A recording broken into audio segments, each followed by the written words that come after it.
नमस्कार बच्चों, चलिए हम शुरू करते हैं आज का वीडियो। और इस वीडियो में हम आपको बताने वाले, क्योंकि बेटा इसके पहले हम लोग जो है 2 वीडियो इसी चैप्टर के देख चुके हैं और उसमें हम लोगों ने 10 ऑब्जेक्टिव क्वेश्चन कर लिए थे। अब हमको करना है आज का ऑब्जेक्टिव, ये पार्ट 3 है वैद्युत विभव का, और इसमें 5 ऑब्जेक्टिव क्वेश्चन फिर से आपको बताए जाएंगे।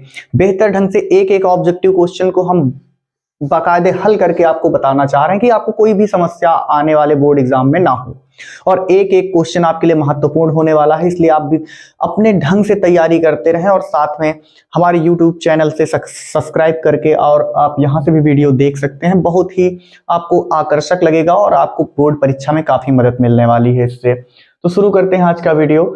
और इसमें जो हमारा क्वेश्चन है, पहला कह रहे हैं कि एक समान वैद्युत क्षेत्र ई में रखे वैद्युत द्विध्रुव आघूर्ण P वाले वैद्युत द्विध्रुव को 90 अंश से घुमाने में कृत कार्य है।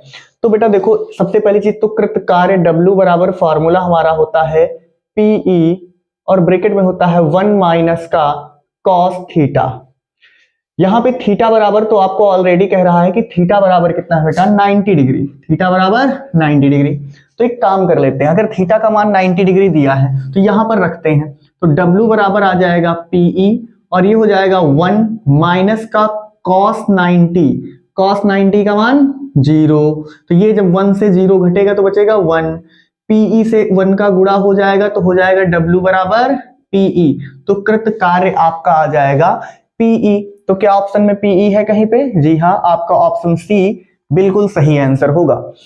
उसके बाद कह रहे हैं कि एक इलेक्ट्रॉन को दूसरे इलेक्ट्रॉन के अधिक समीप लाने पर निकाय की वैद्युत स्थितिज ऊर्जा क्या होगा? घटेगी कि बढ़ेगी? उतनी ही रहती है या फिर शून्य हो जाती है? बेटा देखो, जैसे एक इलेक्ट्रॉन ये है और दूसरा इलेक्ट्रॉन ये है, दोनों समान आवेश के हैं, तो समान आवेश एक दूसरे को प्रतिकर्षित करेंगे। इसका मतलब इस इलेक्ट्रॉन पर बाहर की ओर बल लगेगा और इस इलेक्ट्रॉन पर इधर बाहर की ओर बल लगेगा।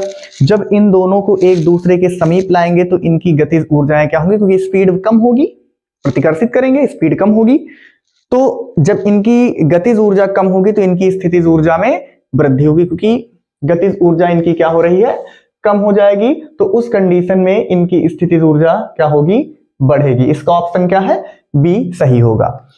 उसके बाद कह रहे हैं कि वैद्युत द्विध्रुव के कारण केंद्र से स्मॉल r दूरी पर अक्ष में स्थित बिंदु पर वैद्युत क्षेत्र की तीव्रता एवं विभव क्रमशः E तथा V है। V मतलब E तथा V में संबंध है। बेटा E बराबर फॉर्मूला हो जाएगा V बाई R। इसको आप लोग कई बार पढ़ चुके होंगे। इसके बाद चौथा क्वेश्चन आपका कह रहा है बेटा, चौथे क्वेश्चन में कह रहा है कि 5 सेंटीमीटर त्रिज्या वाले धातु के खोखले गोले सतह, खोखले गोलीय सतह को इस प्रकार से आवेशित किया जाता है कि इसके तल पर 10 वोल्ट का विभव हो। तो केंद्र पर विभव ज्ञात करना। कह रहे हैं कि एक गोला है आपके पास, गोलीय कोश, इसकी त्रिज्या जो दिए हैं वो दिए हैं 5 सेंटीमीटर, R बराबर 5 सेंटीमीटर दिए हैं, और यहां पर विभव पृष्ठ पर दिया हुआ है 10 वोल्ट। बेटा गोले के अंदर वैद्युत क्षेत्र की तीव्रता होती है 0। हमको पता है कि अगर हम वैद्युत क्षेत्र की तीव्रता और विभव प्रवणता में संबंध देखें तो E बराबर फॉर्मूला होता है dV बाई dr। तो यहां से हमको दिया गया है कि E का मान कितना है? 0। तो E बराबर अगर 0 हो जाएगा तो इसको हम लिख सकते हैं dV बाई dr। तो इसका मतलब dr जब इधर जाएगा तो 0, dV बराबर 0। तो इसका मतलब क्या हुआ कि अगर गोले की बात की जाए तो गोले पर देखोगे, इसको हम लिख सकते हैं V बराबर कांस्टेंट यानी नियतांक। अगर ये नियतांक हो जाएगा V बराबर, तो इसका मतलब जितना गोले के पृष्ठ पर विभव है उतना ही गोले के अंदर किसी भी बिंदु पर विभव होगा। तो इसका मतलब केंद्र पर भी विभव कितना हो जाएगा? V बराबर 10 वोल्ट। तो यहां पर आपका जो आंसर होगा वो V बराबर 10 वोल्ट सही होगा। बेटा इसके बाद का क्वेश्चन जो दिए हुए हैं वो अच्छा क्वेश्चन है। बेटा आप लोग बोर्ड की दृष्टिकोण से तैयारी बहुत अच्छे से करते रहिए, क्योंकि आपको जो तैयारी करनी है, नंबर लाने हैं अच्छे, उसके लिए ये सबसे अच्छा समय है। इस समय आप अपने टाइम को बर्बाद बिल्कुल मत कीजिए। टाइम बर्बाद नहीं करेंगे तभी आपका कुछ भला हो सकता है। चलिए देखते हैं 5वां क्वेश्चन। दो बिंदु आवेश 8 माइक्रोकूलम तथा 12 माइक्रोकूलम के एक दूसरे से 10 सेंटीमीटर की दूरी पर वायु में स्थित हैं या रखे गए हैं। उनके बीच की दूरी 6 सेंटीमीटर परिवर्तित करने के लिए कार्य आवश्यक होगा। तो सबसे पहले हम एक काम करते हैं, कार्य निकालने के लिए हमको बल की आवश्यकता होगी। बिना बल के कार्य हम लोग नहीं निकाल पाएंगे इसमें। तो हम लोग करते क्या है, सबसे पहले कह रहा है कि दो बिंदु आवेश है, एक है 8 माइक्रोकूलम का, तो इसको हम लिख सकते हैं 8 गुणे 10 की घात माइनस 6 कूलम, और एक है 12 का, तो इसको लिख सकते हैं 12 गुणे 10 की घात माइनस 6 कूलम। इनके बीच की दूरी बेटा है कितनी, इनके बीच की दूरी है 10 सेंटीमीटर, 10 सेंटीमीटर, तो इसको लिख सकते हैं 10 गुणे 10 की घात माइनस 2।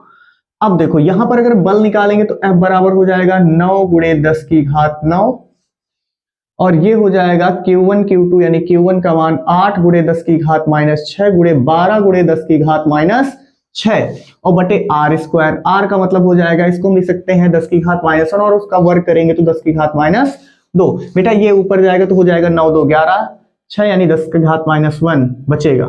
तो F बराबर हो जाएगा 72 इंटू 12, और ये हो जाएगा into 10 to the power minus 1।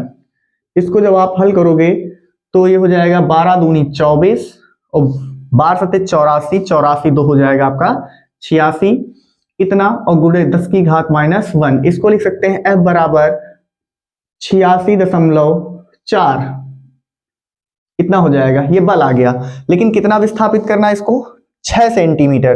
तो 6 सेंटीमीटर विस्थापित करने में कार्य निकालना, तो कार्य F बराबर फॉर्मूला होता है बल गुणे विस्थापन।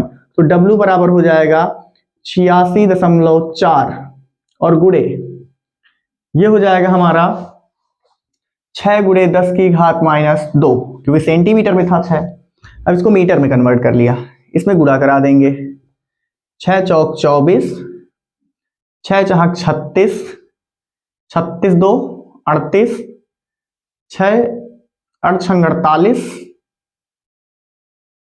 48 3, ये हो जाएगा आपका 51 और 3 अंक बाद दशमलव, तो ये आ जाएगा 5.18 जूल। और आंसर आपका हो जाएगा कितना, आंसर में आपका दिया हुआ है 5.8 के करीब दिया हुआ है, तो इसमें 5.18 होना चाहिए।